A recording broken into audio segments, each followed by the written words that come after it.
Call your sponsor. Call your sponsor. Call you sponsor. Call you sponsor. Call you. Bitch, call your sponsor. Same thing as every relationship I have is with myself. Like everything's a mirror.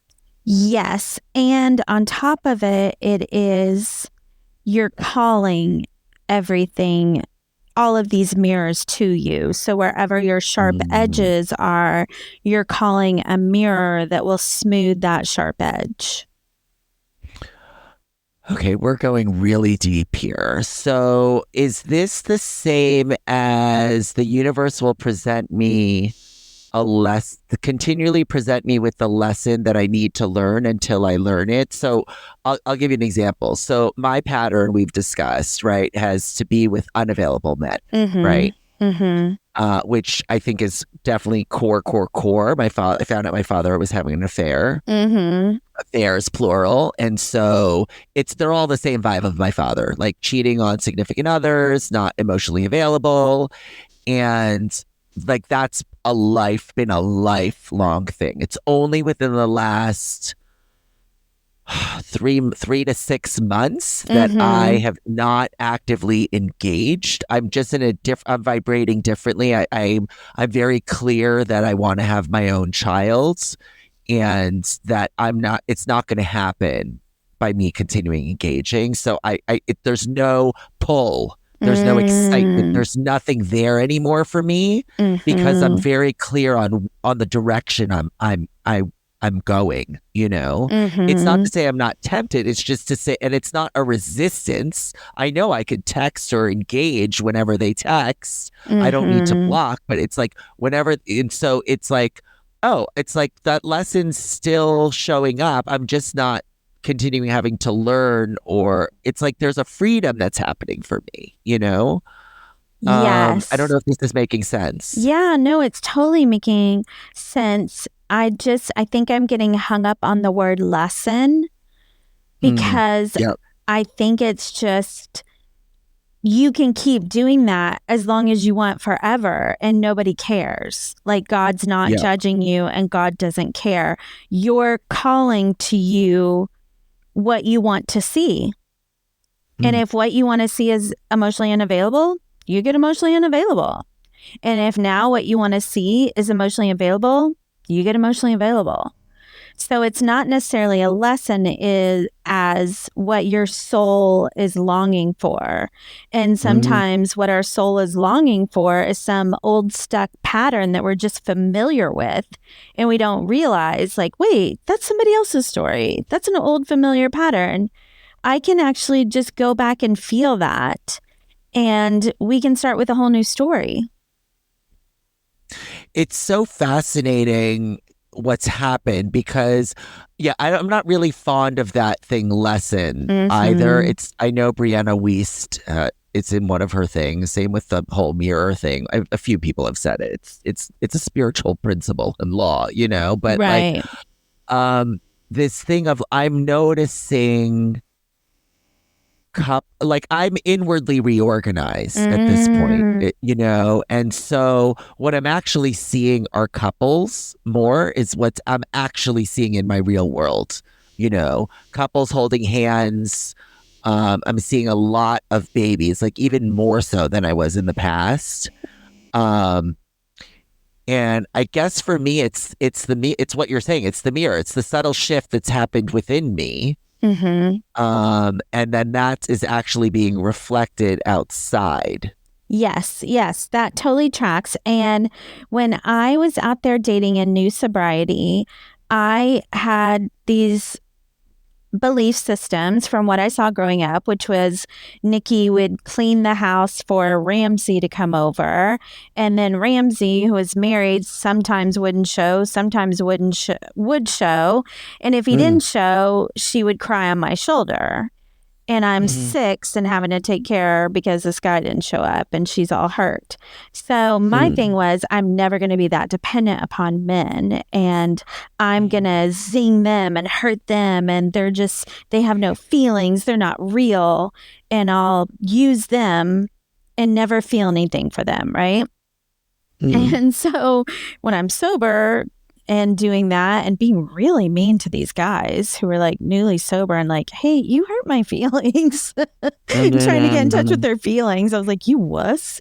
I realized I wanted something different, and I start watching this show called A Wedding Story that was on Lifetime way back in the day. And it was these 30-minute episodes of like people getting married. And all my head was like, he doesn't really love her. He can't wait to cheat on her with the bridesmaid. And then I'm watching these couples and they talk about how they met. I'm like, wait, this guy's like really in love with her.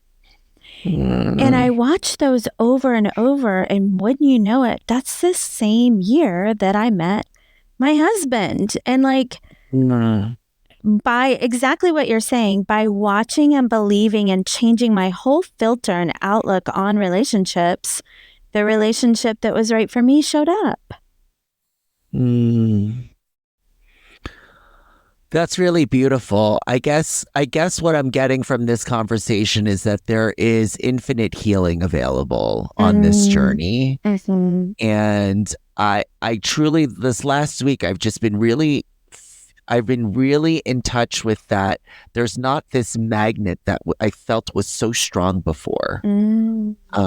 Where because I think I'm connected to my inner guide, to myself, where I'm like, that shit doesn't serve me. That's like a dopamine hit, but that ultimately is not what I'm really needing. Like, yeah, dopamine hit's fine, and like that's not nurturing to me. You know? Right. Like you're not having to act from rebelliousness.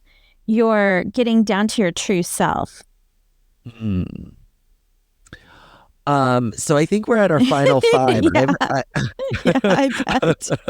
I was doing the math. I have a question. Oh, good. I love when you have a question. So what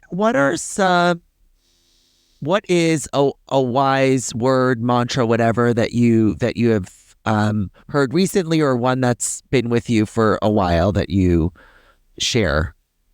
Okay. I let go of my attachment to the results. And so what happens is I go, oh, I got to go to work. And then we have that thing. And what if, oh my God, those speakers didn't get back to me. And what if they didn't show, but I told everybody they're going to be there. And it's like, okay, they might not be there. You might fail. You might fail on an embarrassing level. I let go of my attachment to the results. And then I get in my car and I drive to work. And I'm like, but what if this, but what if that, but what if that? And I go, yeah. And that might happen too. And every single thing, and what I'm realizing, and I swear this is so embarrassing, I just put this together yesterday. We're not supposed to be thinking that much. My brain is going, hey, you assigned me with software that says, look out for where you're going to feel pain and have problems. And so I'm scouring everything in the future that could be a problem or pain. And I'm bringing it to you on this, plate. And you get to either pick it up and run with it and go, this is a real one, or you can tell me to fuck off. And so I'm not exactly saying fuck off, but I am saying, okay, thanks for presenting. We're going to keep going. That might happen. How about you? I love that. I let go of the attachments to the results. Mine's in a similar vein. It's a new one that I picked up this week on Tuesday, I want to say. And it's a mantra, and it's I shall judge nothing that occurs. Today I shall judge nothing that occurs is the mantra. Wow, that is good. Oh, I love that. I feel like we're like Jon Snow with that one, like Game of Thrones. Say it again, please. Today I shall judge nothing that occurs. Today I shall judge nothing that occurs. Nothing. Except for that these bitches go call their sponsors and like and subscribe and give us 5 stars and check us out on TikTok and Instagram and all the things. All the things. Thanks, Misty. Thanks, Sia. Bitch, call your sponsor. Call your sponsor. Call your sponsor. send us an email with comments, questions, or concerns, bcysponsor@gmail.com. Don't forget to rate 5 stars.